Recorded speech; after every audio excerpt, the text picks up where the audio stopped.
What is good, demons? Jubilee has a debate between two or some people on the left and some people on the right. Um, let's see if we can try to be as understanding as possible when it comes to MAGA. I've heard this guy, he pretends that he's not MAGA, he's MAGA. And this guy's MAGA too. I've heard this guy, he's definitely way more to the left than me. And she's definitely to the left, but definitely pro-black. So those are some of the key characteristics, I guess. We'll see, though. Let's react to this debate. Let's see how this goes. Literally moments ago in the news, which is that Charlie Kirk was shot and killed. How's everybody feeling about this breaking news event? I feel pretty hit with the gravity of what we're actually. So when was this? Feeling about this breaking? It was literally filmed the day of the shooting, which is crazy. You get to see like raw reactions. I wonder if the people on the left is going to pretty much portray the very deliberate feelings of Charlie Kirk is not a good person, but this shouldn't have happened. We'll see. News event. I feel pretty hit with the gravity of what we're actually doing here. You know, I film outside, so I make content, make videos, and I'm known for shooting outside. I like to have it in nature, and I'm in public. And about a week ago, I started thinking, wow, my platform's getting pretty big. I actually have to worry about my personal safety. So when I heard about Charlie Kirk dying, my first thought was, we can't keep doing this as America. We can't keep getting to the point where, because we don't like what someone is saying, we feel the need to silence them, whether it's through cancellations or convictions or killings, right or left. And then on a personal level, I was like, wow, is this the path I'm walking? Like, do I have to worry if I go to college or some sort of political event, I have to have armed security, I have to have a gun on myself every time I walk around? So yeah, it's kind of just shifted the whole discussion. It's not left-right to me. It's good versus evil. I think killing people for any political belief is evil. And I hope we can all sort of change the way that we look at this situation, because we've become so divided and so focused on political affiliation and tribe that I think we're abandoning principle in favor of preference. And it's driving people to be so self-righteous that they think killing people is a solution to political disagreements. Yeah, I think that violence is something that is happening. Very fair. No, there's really nothing to say against that particular point. Yeah. All across the world, and it's so rare when we see it to people that are high profile. I think that anybody that watches that video, regardless of affiliation, just feels like a intense disgust. Regardless of what people think, there's a human empathy that is just natural, regardless of who the person is that's the victim. I was not overjoyed looking at a video like that. And I see there's a lot of prominent right-wing influencers that are claiming that everybody that has a left affiliation is like celebrating or dancing.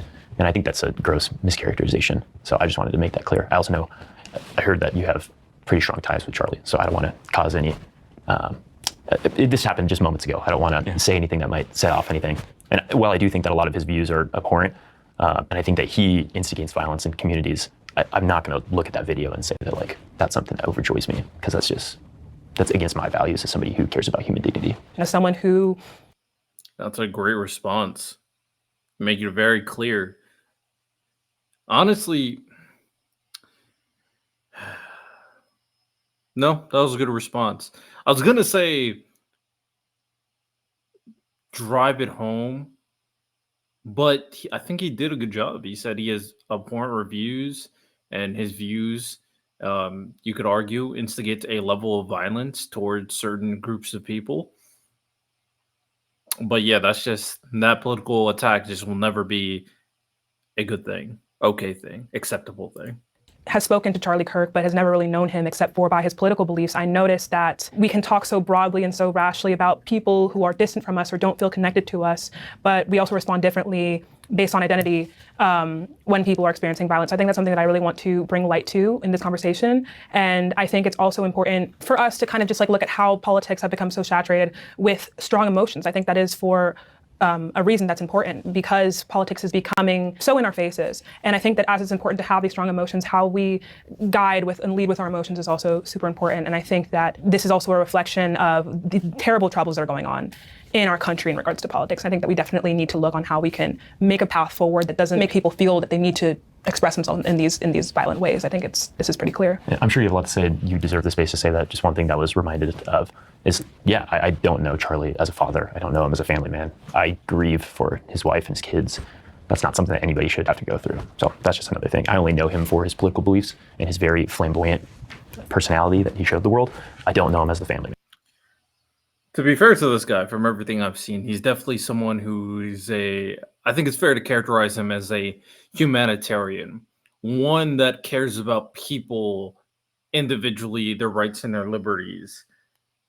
I don't know if I'm a humanitarian or not.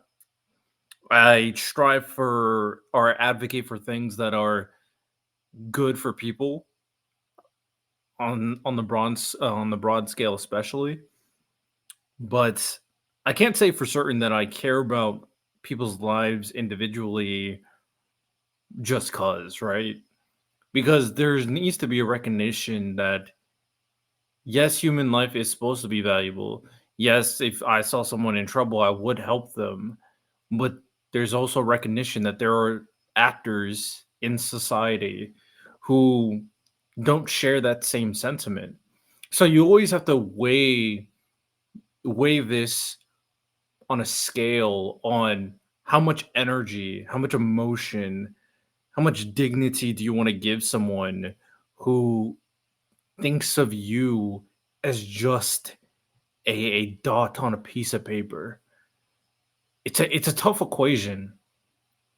I mean, the perfect embodiment of someone who was able to strive past that and look at everyone as individuals of who they are, regardless of how they act or how they feel about them, truly as human beings, is the embodiment of what is Jesus Christ. So I always respect the teachings behind Jesus Christ, even though I'm not religious. But the little rants, And little I want to yapping speak to the family session. as well. Well, I think we'll all remember him, not even so much, Mason, for his political beliefs, but in the ways that we knew him when you debated him against him, Zena, as someone who, even if you disagreed with him vehemently, he listened to you. He was not one to engage with name-calling. No, he didn't. He did not listen to people. He would not like overtalk people, but everything people say to him, he brushes that off. All right, here we go. This is where it starts. This kind of evangelizing of who Charlie Kirk really is. Here we go. I got to be honest about my side. There are some on my side who do engage in the name-calling, who do engage in the logical fallacies, who make the argument not about the argument, but about the person. And so I think Charlie's legacy will be one that both the right and the left can respect. And that is one of settling our differences, our disagreements. Who is this Charlie Kirk you're trying to imagine? This is just not true. No. There's no respect for Charlie Kirk. He has done so much damage. I hope they, just because he's a friend of Charlie Kirk, push back. Come on. Through open debate. What we're going to do here today, that's the kind of debate that I think that we need to do as Americans. And let's just recognize the dignity of free speech. That you and I, we can all disagree like heck, but at the end of the day, we are humans with equal dignity. I believe we are created in God's image. And I know that we're going to live up to that purpose in our conversation today. These case files, these documents to be released. Oh, they really let him get that off without pushback? Maybe Jubilee just cut that out. This guy, I'll just let it go. He's Charlie Kirk's friend, so of course I'm going to let it go. Let's continue. Thomas Massey, who is sponsoring discharge position to get the House to vote on releasing those documents, says he doesn't believe you're implicated in these files, but many of your friends and donors may be, and he says that's why the Justice Department is redacting them and slow walking the release. Is the Justice Department protecting any friends or donors, sir? So this is a Democrat hoax that never ends. You know, it reminds me a little of the Kennedy situation. We gave him everything over and over again, more and more and more, and nobody's ever satisfied. From what I understand, I could check, but from what I understand, thousands of pages of documents have been given. But it's really a Democrat hoax because they're trying to get people to talk about something that's totally irrelevant to the success that we've had as a nation since I've been president. The Epstein files are a Democrat hoax. 3, 2. Nurses spend 10 minutes on average searching for a missing sponge. Stryker.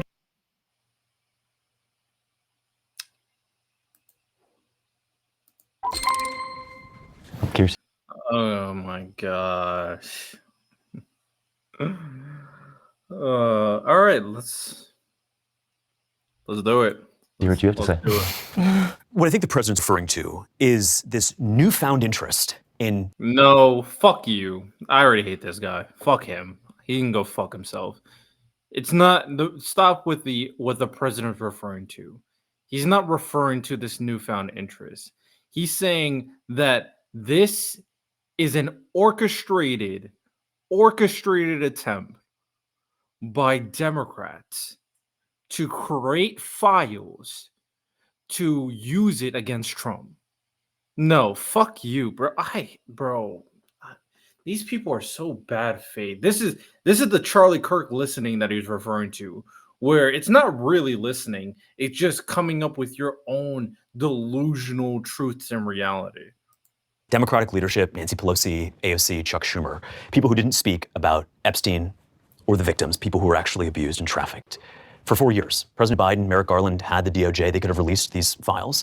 Now, all of a sudden, when there's an opportunity to maybe smear the president, they now want to say that because they're not going to be released or they are going to be released, that this somehow implicates the president. When you heard Thomas Massie say he doesn't think the president's implicated, when Jeffrey Epstein's, the attorney that represented some of the women who went against Jeffrey Epstein says that Donald Trump fully cooperated. When Donald Trump kicked Jeffrey Epstein out of Mar-a-Lago when these allegations first surfaced, I think it's an opportunity, it's opportunism for the Democratic Party leadership to use the inherent confusion and ambiguity around the Epstein files to somehow smear the president. You saw Elon do a little bit. He's a good MAGA agent. I have the full history breakdown of Donald Trump and Jeffrey Epstein on my YouTube channel. You guys can go check out if you want to. But these guys had a very close relationship. Let's be very clear about that. Very clear about that. Of this in June when he said that he was in the Epstein files. What does that even mean? So that's what I view it as, is that not the Epstein investigation is a hoax. I think there's obviously real victims there, women who were abused and trafficked. But this newfound concern on the Democratic Party, and I got to say for myself too, some Republicans like Thomas Massie, who I consider to be a grade A grandstander, he tweeted about Epstein 4 times prior to Donald Trump's second term, 76 times since Donald Trump took office. So it's a These MAGA agents do their best to come up with the most bad faith arguments, but it works. It really does. Like, people in my comment section who hear this type of stuff regurgitate in my comment section, and I'm just not interested in constantly going at it with these people who are just living in their echo chambers, who are getting fed beliefs to them. It's quite unfortunate, but that's what a cult is. wedge that's being used, I think, to divide the party, to divide the country, and to hurt Trump. You said confusion and ambiguity, and I don't even think those are adequate labels to talk about most of the media attention to the Epstein files. I'd say it's the energy that's generated amongst conservative pundits. And to your credit, I don't think that a lot of Democrats were talking about this while Joe Biden was in the executive, but day after day, we saw conservative pundits demanding this. This is what Donald Trump and J.D. Vance ran on. To be fair, they did run on it. J.D. Vance specifically said, we will release the Epstein files in interview after interview. Well, so it wasn't interview after interview. I went to many Trump rallies. This was not coming up frequently. I agree with you, though. So now he tries to undermine it. Oh, man. Okay.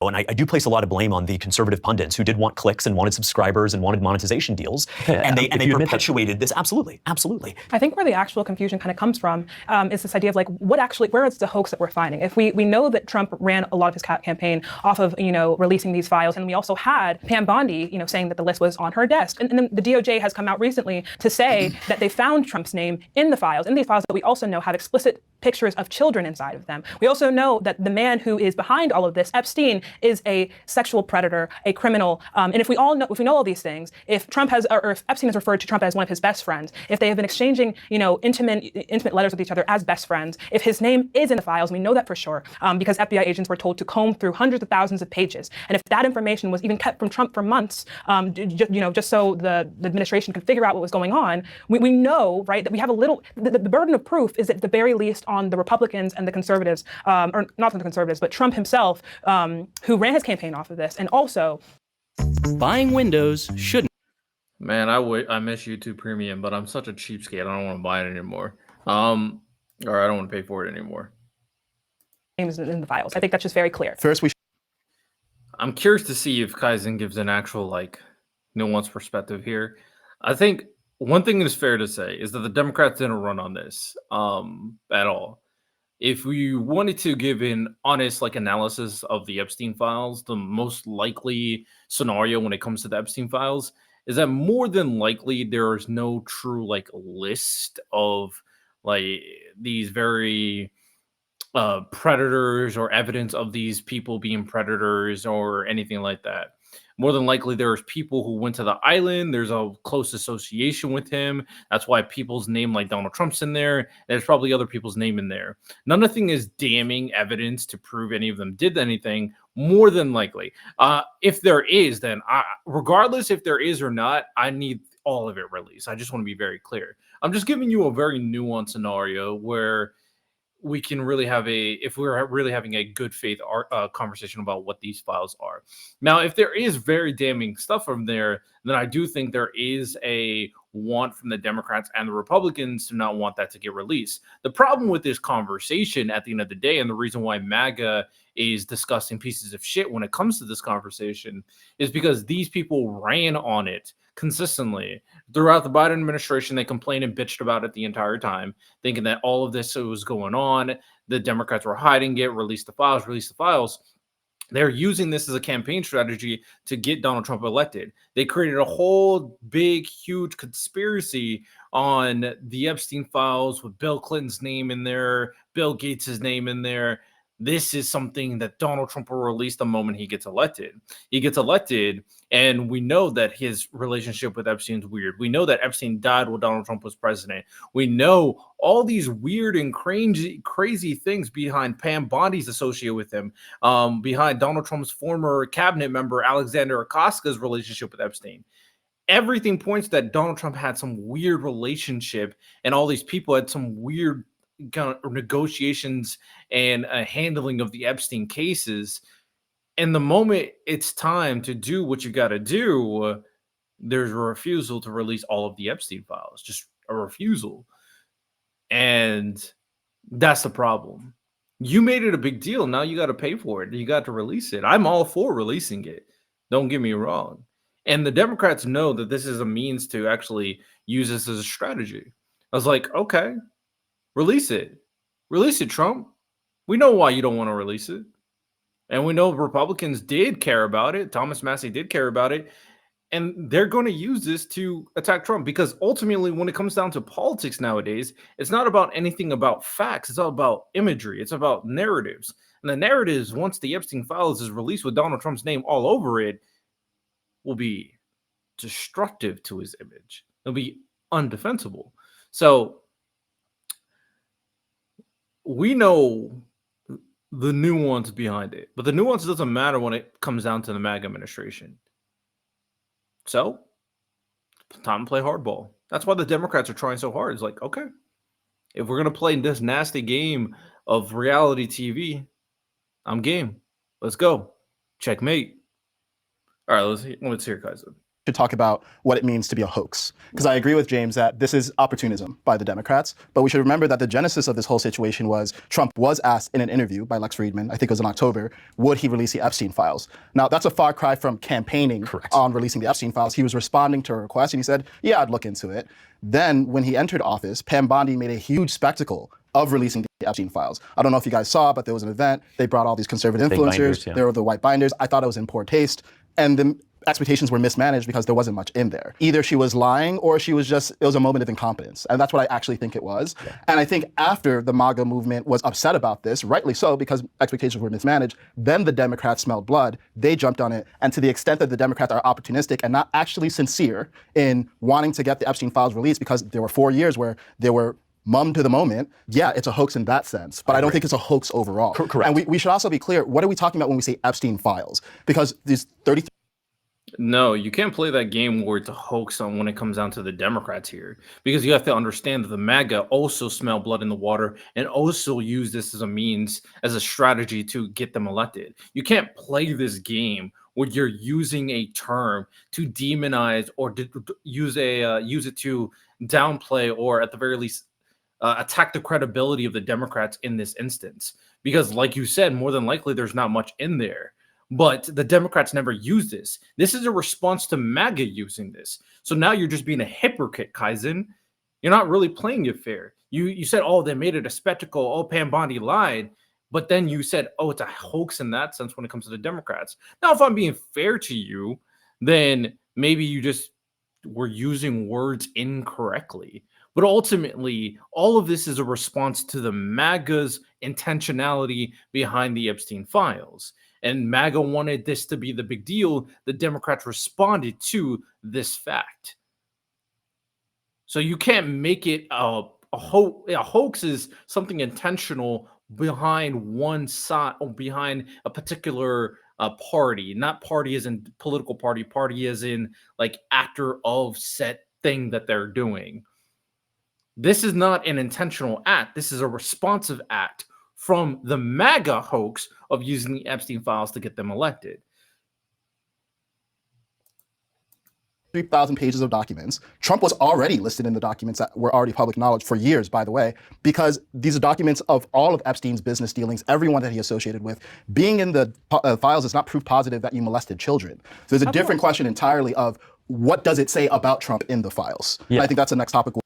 It says a lot because even though you said it's not dispositive of him molesting children, why won't he release it? He created this whole deal. Like you said, multiple of his pundits. Pam Bondi is not just anybody. She is someone who was deliberately selected by Donald Trump and also had a past scenario with Jeffrey Epstein back when she was like the attorney general of like Florida, if I remember correctly.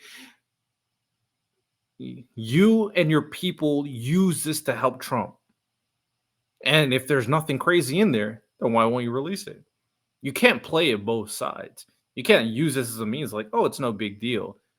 But he won't release it though? Okay. Interesting.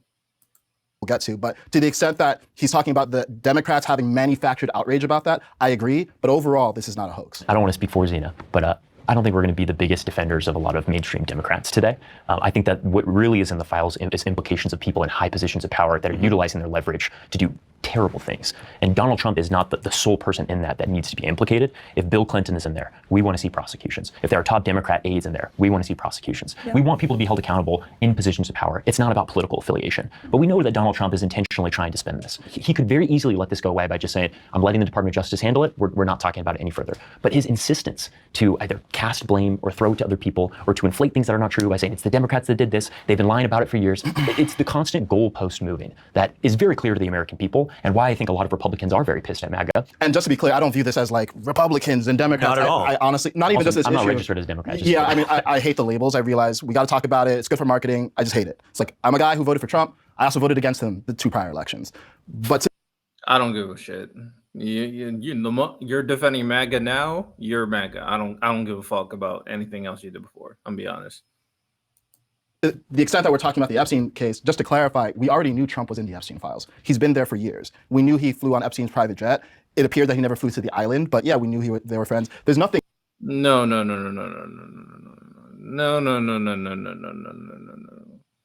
We knew about the list. We didn't know about the fact that his name is mentioned numerous times throughout the entirety files. No. Do not equate them. They're not the same thing. Trump being listed in the Epstein files wouldn't be a revelation. Right. I think the revelation, though, is when he's talking about Ghislaine Maxwell, am I pronouncing that correctly? Let me just finish. And saying that he can give a presidential pardon to them. I wasn't done yet. Go ahead. So just to finish, the revelation wouldn't be that Trump's name is in the files. The revelation would be that he did something illicit with minors, and that's in the files. He's a co-conspirator. Exactly. Yeah, and I think what you're saying, James, is like there's a lot of motivated reasoning here that the bar can never be met and cleared for Democrats. Correct. It's like he keeps releasing files. He tried to get grand jury transcripts unsealed from New York and Florida judges. Correct. They denied that. They did release 3,000 more pages of documents. At what point is enough enough? And I think that's the point that he's making. Like, the hoax is that, hey, you guys aren't actually looking for justice, and nothing would satisfy you outside of Trump saying, yeah, I did go to Epstein file and I did abuse children. And I think that's like an unreasonable standard. It's really not this. Release all the files. Oh my gosh, Kaizen's he's such a good MAGA agent. He's kind of like Pierce, where he pretends like he's a moderate who has this like nuanced thinking that it's like beyond the surface level of what is going on. He's at the very least a little bit more deliberate than the general Republican MAGA narratives that are cycled consistently. But this nuanced thinking offers another route for MAGA to attach themselves into a sense of like relief behind their side and what they're doing. Simplicity is releasing those that were perpetrators. That's it. Just don't keep shielding the names. But so, that's the point here. And I think this is interesting to talk about too. I mean, obviously it's become a mainstream. I think you know. I know. What is it actually? I don't know. This is from the Wall Street Journal. They uncovered a story a couple weeks ago, or maybe it was a couple months ago. I can't even remember the timeline. Oh, so you do know. Well, I know the story. I know the story. The Wall Street Journal broke the story on July 15th. Gotcha. They didn't release it.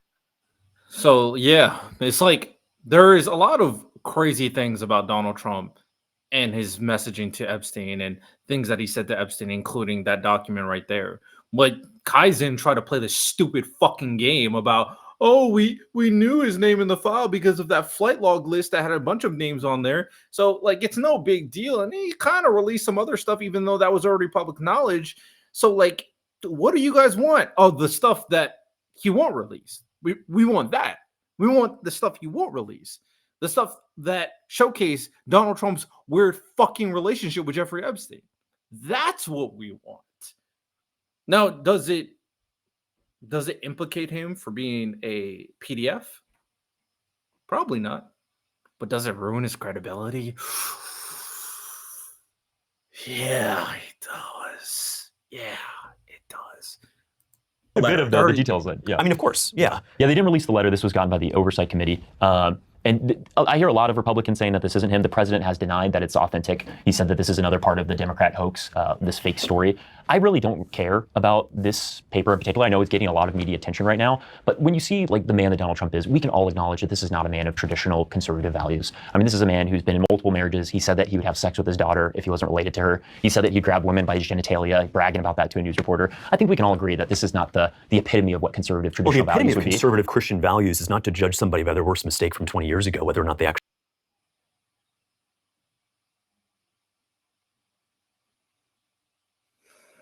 This guy gives me an aneurysm, man. said something. What a conservative and a Christian does is they look at the person they are today. Let's just take this letter to the nth degree just for a moment. Let's say I guaranteed you that Donald Trump wrote this. What does this prove? And I don't believe he did write this, but what does it prove if he wrote this? Yeah, I think it proves. You don't believe you're... yo, this... Oh, but see, when you're a MAGA agent, so there's a couple of things you got to recognize. MAGA agent. Now, Kaizen's not necessarily a MAGA agent, but he's like a contractor where he can help in certain scenarios in providing a different level of defense. This guy in the glass is a MAGA agent. So there's certain things he can or cannot do. He can't admit that that was obviously created by Donald Trump. He can't admit when the signature is obviously Donald Trump's, because MAGA is not allowed, because his cult leader said it's not him, so he's not allowed to say it's him. So he has to say, let's say it is him, but I don't think it's him. He had to make sure that statement is attached to him, so when he goes back to his cult syndicate, that cult syndicate looks at him and goes like, you didn't You didn't admit that this was Trump, right? No, I said it wasn't him, and then I try to go into this type of dialogue to really make the situation not as big of a deal. But I made sure I said it wasn't him. There's a lot about, the relationship that Jeffrey Epstein, a sexual predator, and the president of the United States had. It was one on the basis of, relationships with women that seemed to be extremely objectifying. We've also seen multiple testimonies from women that kind of align with the same, air of just objectification that we see is perpetuated in like letters like these. Which testimony? Why would there be? I can reference that after. But why would we see, for a birthday, like if you and your There's multiple victims of Epstein that had their own testimony talking about Donald Trump and Jeffrey Epstein's weird relationship. Talked about how Donald Trump did certain things to Epstein, did certain things to girls, and there was a whole situation where Epstein was pissed when Donald Trump tried to grope this one girl. There's also obviously the Epstein's calling him his best friend. There's all the images that Donald Trump and Epstein have of each other in their like headquarters, if you want to call it. We have obviously Epstein taking women from Mar-a-Lago for Donald Trump as well. We got what else do we have? Oh, their business relationships, of course. There is so much stuff. We got video evidence of them going to parties and hanging out with women, and there is so much stuff between these two. So, but MAGA agent, he has to deny. We know how it is. Friend, like let's say your friend is coming to your birthday party and they give you a letter. It would be of a naked woman and with strange innuendos of this one about secret get-togethers and things. Where's the secret get-together here exactly? So, and may every day be another wonderful secret, and then he has a woman drawn here. I think that's just very strange, especially when we see. Sure, it's strange. I think that if Donald Trump came out and admitted he wrote this, I don't think he did, but if he did write this, at the worst and the most guilty. See, he always has to deny. Oh, I don't think he wrote this, but if he did write this. This guy is such a tool. Sense. It is strange and kind of weird. Yeah, so no one is.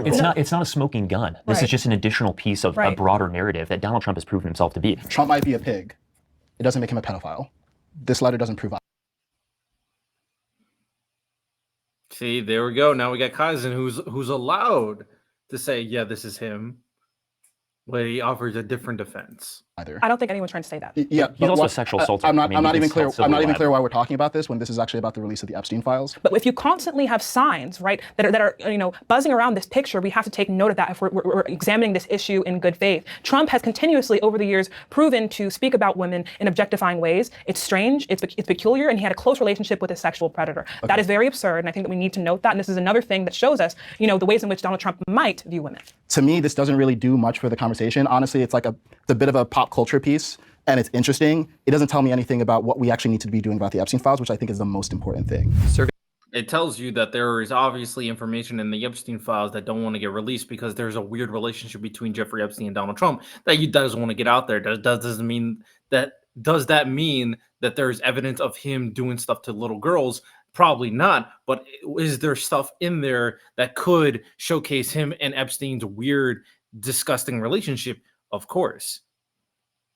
Very easy thing to Surveillance make. footage at a local gun store shows Minnesota church shooter Robin Westman shopping for guns days before a deadly tragedy at a Catholic school last week. In the clips, the shooter could be seen browsing for ammo, testing out different guns, and smiling and laughing with staff and another customer. According to Krause, his staff said Westman acted perfectly normal and didn't display red flags. It's too easy to buy a gun in America. Politicians blocking gun reform have blood on their hands. 3, 2, 1. It's really tricky because I think there are two factors at play when it comes to the gun problem here. Number one, there is kind of a sensationalization of guns that we've seen in our country happen, but also what we find is that people who commit shootings like these tend to get them from, relatives who have them around. There's an interest, and they're pretty easily accessible for people, especially depending on what state you're in. I think that is a very big contributor to this problem. But also, I definitely think we need to focus on why people are turning to this kind of expression of violence to deal with whatever's going on with them. I think that's very indicative of something that's going on in this country. We're seeing these incidences happen over and over again to people of of all different ages, of all different backgrounds. I think this is something this is a wound in our country that we are ignoring and deflecting from for multiple different reasons. Yeah, my light's green. I think that there's increased regulation that we should do in this country, but I'm not anti-gun in the same sense of a lot of Democrat politicians or even Democrat voters who say that guns are like the root cause of a lot of this violence. I think they're really the tool that are used by individuals who are going to commit these types of crimes. And I'm probably more pro-gun than the average person on the left that you talk to. I think that it's really important for people to feel like they have agency to protect themselves and have self-defense. But I do think that it should be like the same requirements we have to get a driver's license that we could to get a gun, where you show actual knowledge of how to use it properly. Maybe you're trained through somebody in the same way you have like a learner's permit. That could be something that I think is achievable. I don't think that we should just ban guns altogether. My stance is very clear too. I'm not anti-gun by any means. I do think guns can be a very useful tool, of course. I do think guns can be used for protection, of course, but I do think ensuring that there is better limitations for guns to be put in bad actors' hands, to ensure that there is like more training for guns as well for people who are about to use it, and like more security in security in certain locations for sure, but also I don't mind like when it comes to guns and being able to identify them easier so we can track it to ensure that it doesn't get in bad actors' hands either.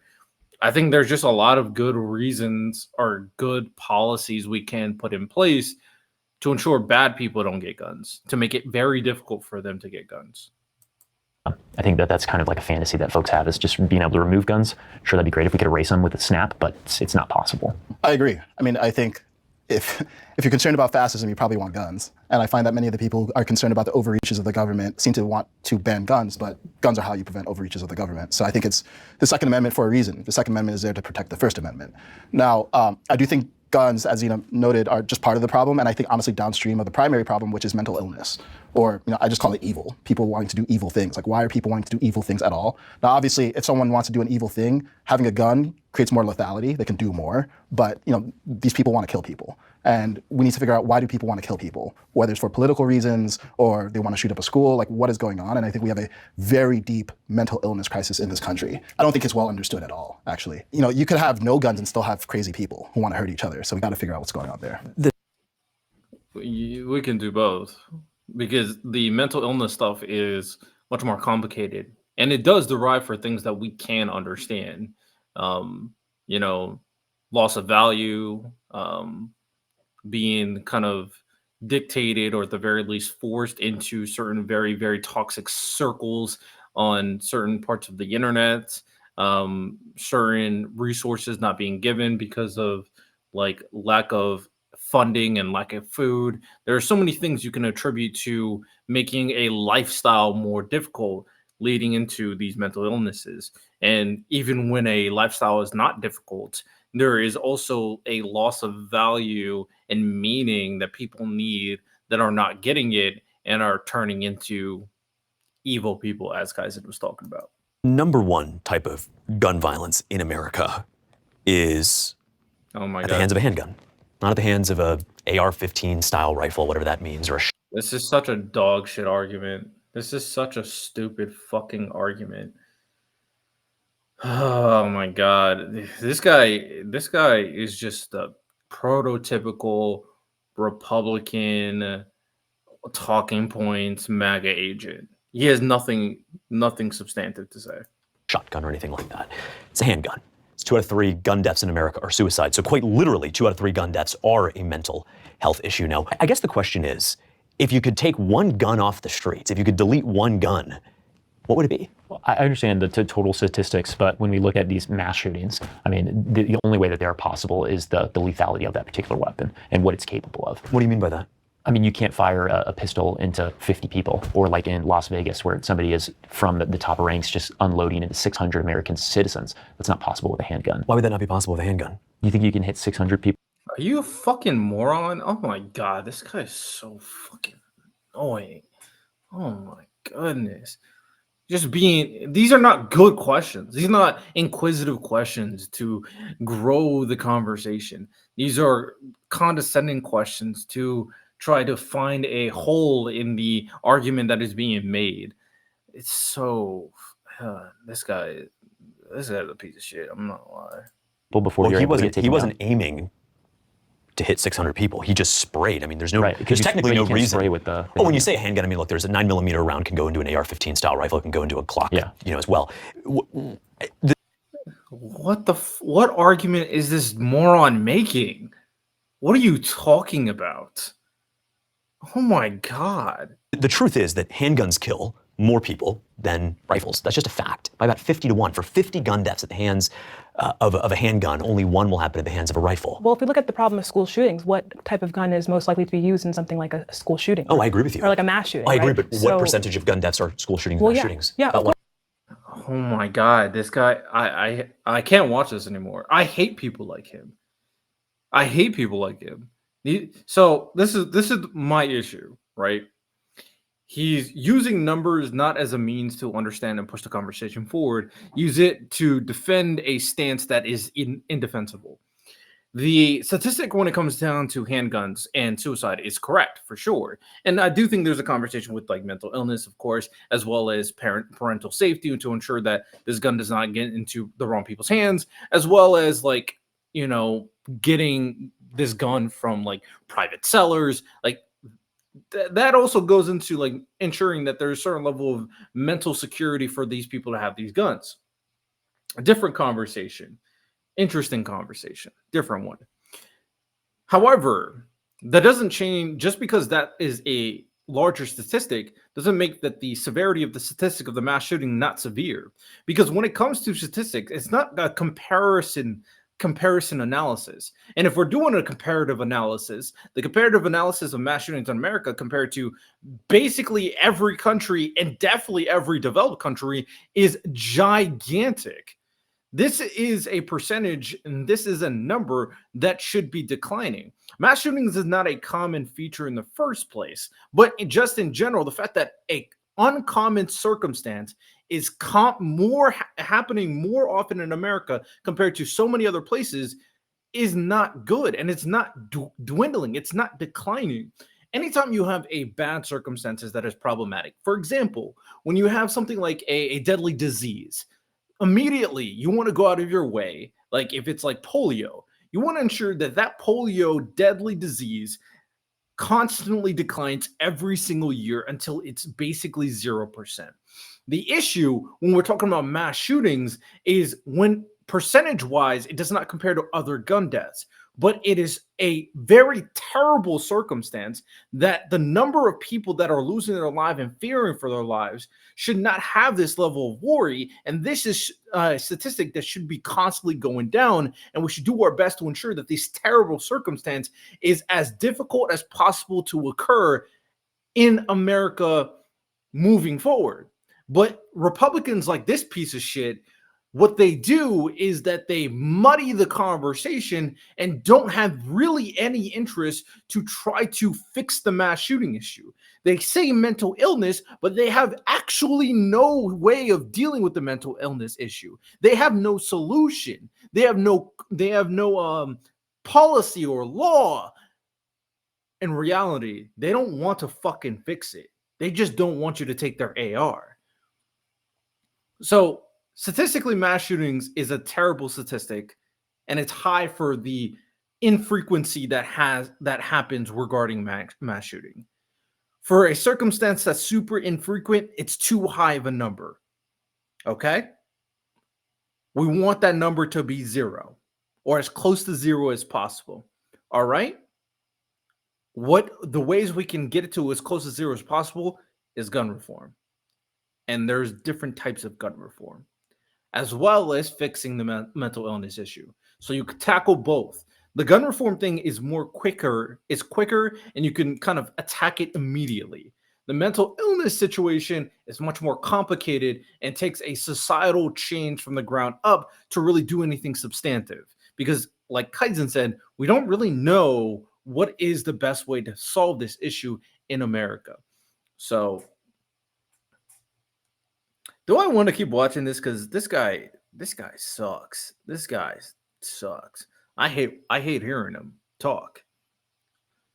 Let's see if this gets any better. I think, well, this prompt, right, we're referring to like a school shooting that's Well, we're talking about whether it's too easy to buy a gun. Is it too easy to buy a gun in America? Yeah, so I think for one, it is too easy, but these are two different problems that we're trying to separate. Number one, deaths that are happening on a mass level by the basis of things like AR-15s and you know, these larger assault rifles. And we can also talk about like the mental health problem that we're having where people are, you know, committing these atrocities to themselves, which I think is also kind of going to be at the hands of things like, again, like you said, handguns. But when we're talking specifically about something like the clip that we just saw, that is coming from people who have access to extremely powerful firearms. So I think that maybe we should look into why they have access to those things, and you know, we should look into, you know, mitigating that. And in regards to like, you know, people who are committing, you know, suicide using handguns, you know, these are things that like I think that we also need to worry about as well, how people have access to those kind of guns as well. I think both of these things need to be looked at as problems.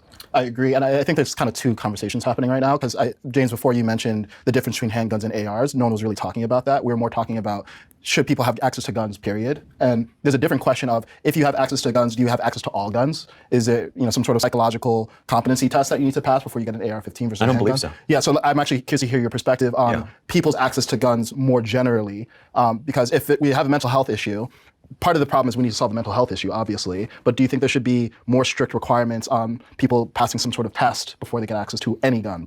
I don't. And the reason why is that mental health issue might afflict less than 1% of the population. You're going to then punish the other 99% by making them jump through hoops. So you say, this is such a dog shit argument. Oh my God, this argument sucks so fucking much.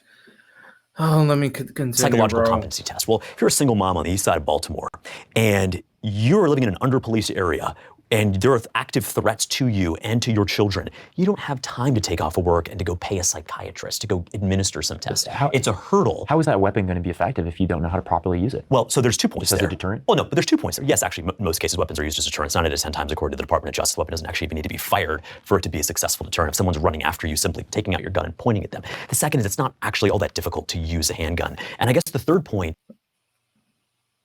That's a stupid point. He's just a fucking moron who sounds like he's articulate. What are these points?